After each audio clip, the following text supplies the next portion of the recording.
The Game Maker's Toolkit Jam has now been going for 5 years, and with the 6th annual jam coming up in a couple of weeks, I want to go back and look at my favorite games that I remember playing. Not that this is a comprehensive list by any means. There have been over 10,000 games submitted across all the jams, and I played at best 2 or 3% of that, which is actually quite a lot of games. Most of these games, though, are going to be from the last 2 years because I have this weird habit of writing really long comments but then not rating games, and itch.io lets you find games by the ones that you rated but only shows you your recent comment history. I'll proceed chronologically, except my 3 favorite games will go last at the end of the video. So, 2017. This year's theme was dual purpose design. That is, one action performs 2 functions. My game that year, for example, is a tile-based puzzler where moving also shoots a laser. Problem is, you're trying to guide the villagers back to their island without shooting them. This is actually one of my favorite Game Jam games I made. Anyway, let's try Kugelhagel by Mel. Here your projectiles are not just weapons, but platforms. Well, actually, I'm not sure if you ever shoot anything in this game. Your projectiles are mostly entirely used at platforms, so I don't know if that's dual purpose. But anyway, the game has great game feel, as its look is minimal but polished. Also great is how quickly you respawn when you die. But it is somewhat jank. Gravity is pretty high, which isn't super helpful for trying to land on these bullets, which you end up falling off of pretty easily, and navigating through small spaces, which you have to do pretty often, ends up being frustrating. I actually rage quit.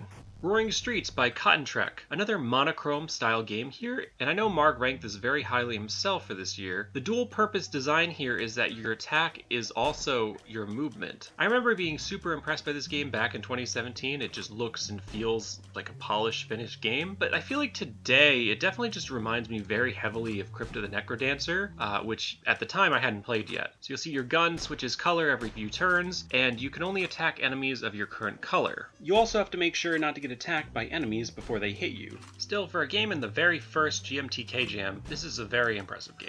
Yet, like I said, I'm bad at keeping track of my favorite games in these early years, and unfortunately in 2018 too, we don't have very many games. The theme this year was genre without mechanic, so my game was a twin-stick shooter without shooting. Instead, you use bombs. It's kind of whack. It's too simple, and the balance becomes impossible at pretty much the same point every time. Anyway, here's Allocation by Mush, a Metroidvania without an interconnected map. Instead of upgrades, you collect map tiles and then place them on the map screen yourself. At first, the task is sort of like a jigsaw puzzle and figuring out which room you can get to and how you should arrange the pieces and get there. But as you get more tiles, the path to the next room becomes more and more dangerous, and instead you're worried about making sure that you can navigate it. The rooms are divided up by difficulty, and generally, the more difficult rooms are more versatile because they have more exits.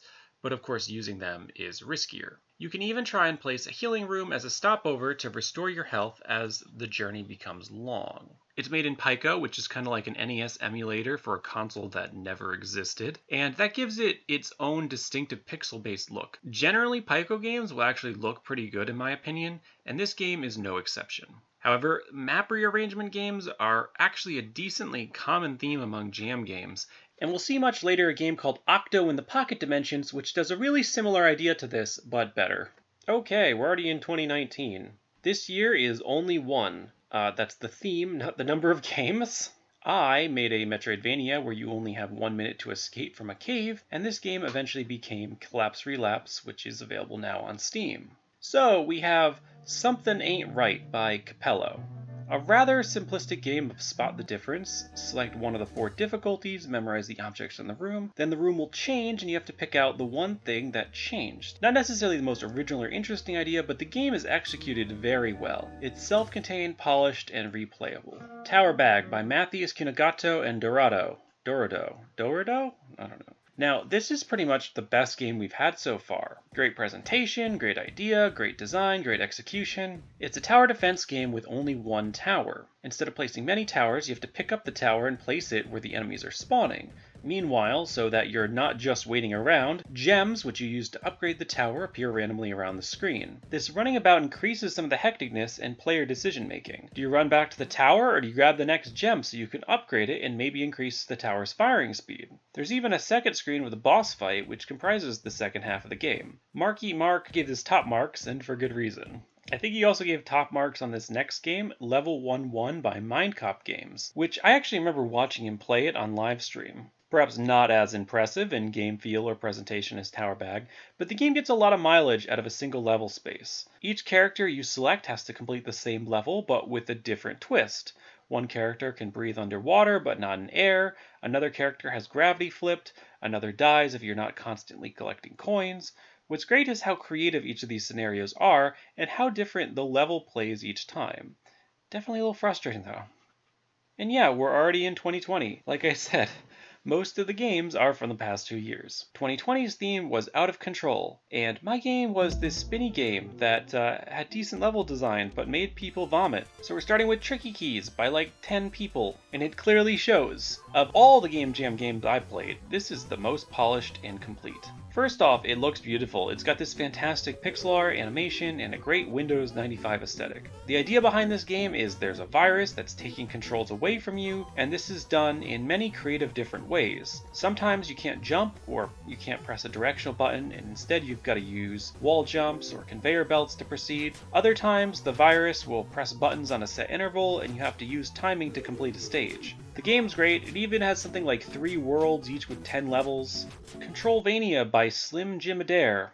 Starting in 2020, I started to use itch.io's tags to search for Metroidvania games in these jams, because I find they're usually really ambitious in terms of structure. This is one of the first ones I found, and it's done pretty well for a rather short Metroidvania. Here you're slowly collecting your controls over time, so for example each time you get a jump key, you can jump one more time. As you slowly accumulate more and more keys, it helps you reach farther and farther places because you'll go back to the start when your controls run out. It's short but neat. Derelict by Jory. It makes me sad the seemingly complete lack of attention this game seems to have gotten, because it's executed really well. It plays kind of like VVVVVV, where gravity flips between up and down, except in this game, the gravity is out of your control. It creates some great platforming challenges, and it remains distinct from VVVVVV by the virtue of having a no gravity state. So for a brief period of time, if you walk off a platform, you'll float in midair. Or, if you were already jumping, you'll retain that inertia until gravity kicks in again. You explore a maze-like space station looking for panels that will change the gravity state so you can reach new areas. Which Game Was I Playing by Adam Tilson. Okay, so this game may not have been executed the best, but I just love the concept. The game is constantly switching between 2048, Tetris, and Dr. Mario, and the tiles remain the same between. It's super fun and chaotic to play, I mean at least initially, but quickly you'll realize the game's lack of challenge, or at least lack of pacing. It's slow for chaos to really spring in, and it also feels somewhat goalless. The 2048 sections, for example, really require no strategy other than just mashing the keys so the numbers go into the corner, and it basically just easily frees up the board. But I'm including it here because, at least conceptually, it remains one of my favorite Game Jam games. I don't know if at this point there's something similar, but with more games, more chaos, more goal-oriented, but that would be cool if so. Keyboardvania by Zik. Here's a pretty lengthy Metroidvania with a really good-looking aesthetic too. You go through rooms looking for upgrades, which you then assign those upgrades to the keys on your keyboard. But you only have a limited number of space to hold things. You start with 2 slots, but you increase your key slots with upgrades.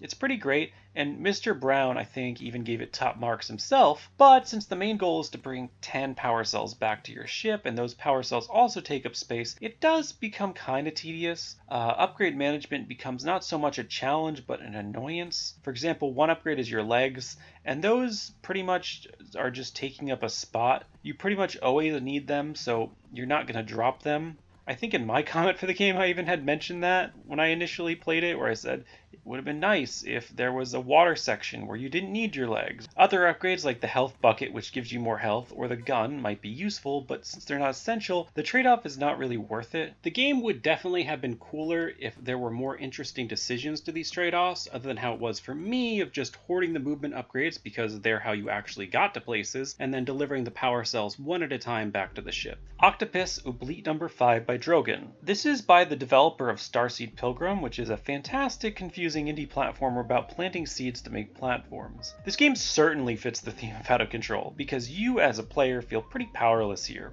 The game is slowly filling up with water as rocks from dispensers displace it. Your goal is to make it up to the exits at the top of the world, but the challenge is that they might be blocked from rocks clogging the way. It's actually pretty challenging, especially since there's no checkpoints and it's pretty easy to get soft locked. So, while it is frustrating and confusing, the physics it simulates are pretty interesting, and it's such a unique game with nothing else like it. Broken Engine by Adam C. Brown. I feel like I'm the only one who probably appreciated this game. It's not hard to understand why that's the case. The graphics look my first game tier, and it doesn't help that the game is hard to control and requires you to make some challenging maneuvers and wandering before you make any progress. But underneath this, there's some interesting complex game structure, and I think it's one of the lengthiest Game Jam games I've played, with my completion taking over an hour. Though part of that playtime is due to some brutal difficulty. The game is a Metroidvania where you control this ship, which is constantly flying forward. You can change its direction, but never make it stop. Once you escape this stupid bend, you wind up in a maze without much direction. You'll feel pretty powerless and confused until you find your first upgrades. These pistons and red balls are pretty tough to dodge, but it becomes easier once you can boost or shoot them. And like I said, the map is complex and the game is lengthy. There's even a boss fight and an escape sequence. A brutally hard escape sequence that has no checkpoints. I actually rage quit this time, but I swear I did beat it 2 years ago. These Out of Control Kittens are ruining my Castlevania by Sylvie. So this game is decently lengthy, and it's a well put together Metroidvania that kind of only marginally fits the theme. The kittens are out of control, sure, but that's really only thematic. You collect 25 kittens to win. Some of those kittens give you new abilities, allowing you to progress. It was kind of broken during the jam, if I remember, because the dev ran out of time, but that's fixed now. I don't remember this corny Dracula thriller music being here though. Card Control by Pat Davis Games. This is one of those super clever and well-polished puzzle game ideas. You control your movement with these cards at the bottom of the screen, but when you run out of energy, it just repeats the last action over and over again. Then these other cards give you your energy back, but only after a certain amount of turns. So you have to think a few moves ahead to try and plan out everything so that all your movement works out and that you can make it to the exit. This game is great, and it fits its size and scope of being a pretty short Game Jam game. Perhaps one issue is that it does become hard to predict where your character will end up. So some kind of telegraphing would have been nice, but that might have also ruined the puzzle aspect too, so And now to 2021. Last year's Game Jam theme was Join Together. My game required you to join together all the blobs to complete a stage, but you could join them together in different ways to use your geometry to climb platforms or to navigate small spaces. First up, we have Twin Bodies. This reminds me of the kind of game that you'd play back in addictinggames.com in 2004. This game's pretty simple, but it works really well.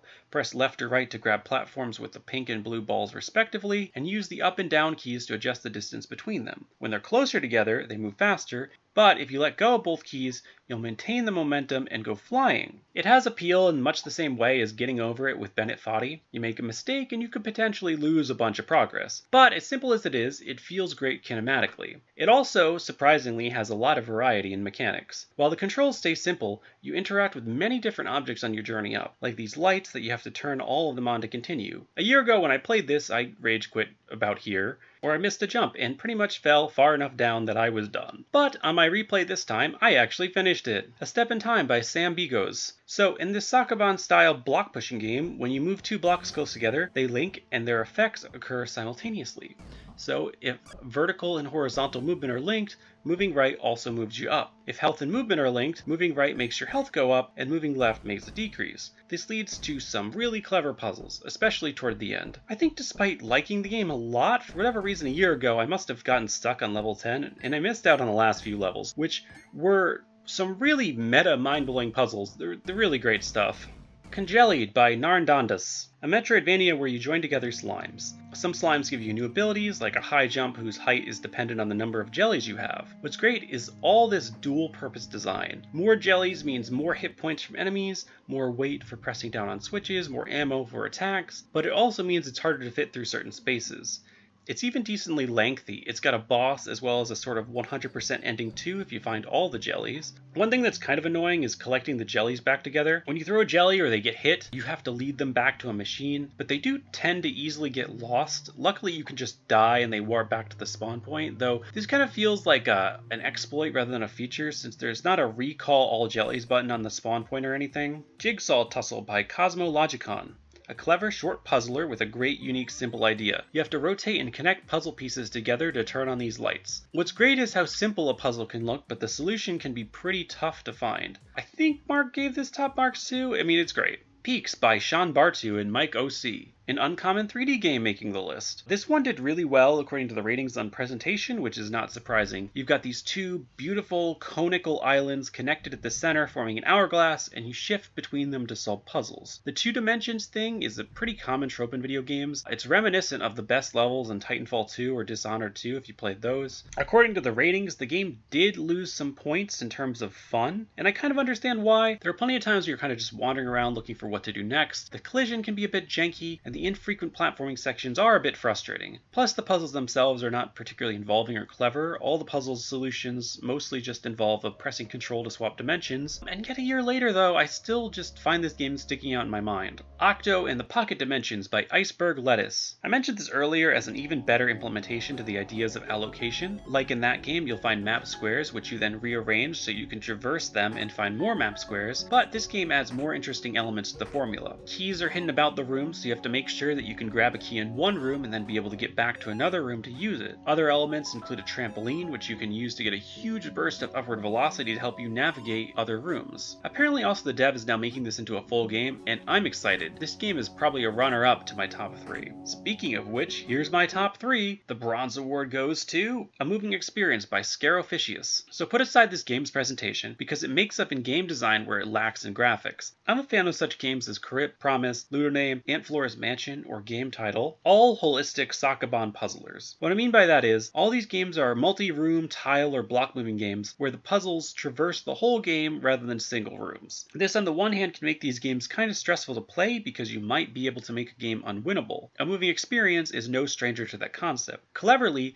moving one box moves all boxes of that color, in every room. Fortunately, if you manage to softlock yourself, a message will flash telling you of your error and you can undo. Though, you kind of have to ignore this message for the end of the game because it'll pop up when you still have the ability to win. Anyway, the whole game is just one clever puzzle where every element is interlinked across the map. Next, the silver award goes to Captive Collaboration by Reasonable Games, Adrian Agrin, and Outer Lives. This game is also one big puzzle. It reminds me a bit of Thomas Was Alone, where you use the different sizes and properties of different characters to their advantage to achieve your goal. In this game, you're trying to get the 4 animals you control to escape the zoo. But their fates are joined together in that they can only escape with each other's help. Walls block the animals from escaping, and the switches that open them are spread across the map in the different animals' confines. For instance, only the penguin can reach the switches underwater, but the penguin's jump is the smallest of them, so it has a difficult time getting over any walls or steps. What's especially great is how well thought out these properties in these puzzles are. Quite a lot of puzzles are packed into this game's small space, and the animals all have unique properties that you'll end up using. And number 1, the gold goes to Keyboardvania. This is a 2020 game where the theme was Out of Control, and it's another one of those games where you slowly accumulate your controls over time. But it's super clever in its concept because the map is your keyboard and you unlock the ability of a given key by visiting each room. Most of the keys just destroy blocks with their symbol on it, but some keys, like the J, are special and they allow you to jump when you press it. Your goal is to collect all the gems and visit all the map tiles in order to reach the end. And yeah, I'm kind of biased toward Metroidvanias clearly, but this game is great. I love the dual purpose of the map and the upgrades being linked together. It's just so clever to me. Anyway, these are my favorites. I definitely forgot some, even that I played. Off the top of my head, there's this game that got top marks from 2021 where you use a grapple hook to switch gravity. But, I mean, Mark Brown did already highlight that game, and I'd rather just not highlight all the same games as him. Links to all the games are below if you want to play them yourself, as well as a link to the 2022 Game Jam, which is July 15th to 17th, and I'm excited to be participating in again. And what is it that YouTubers say? Have you played any GMTK Jam games that I missed? What were your favorites? Leave a comment below and make sure to leave a like, share, hit the bell, subscribe to the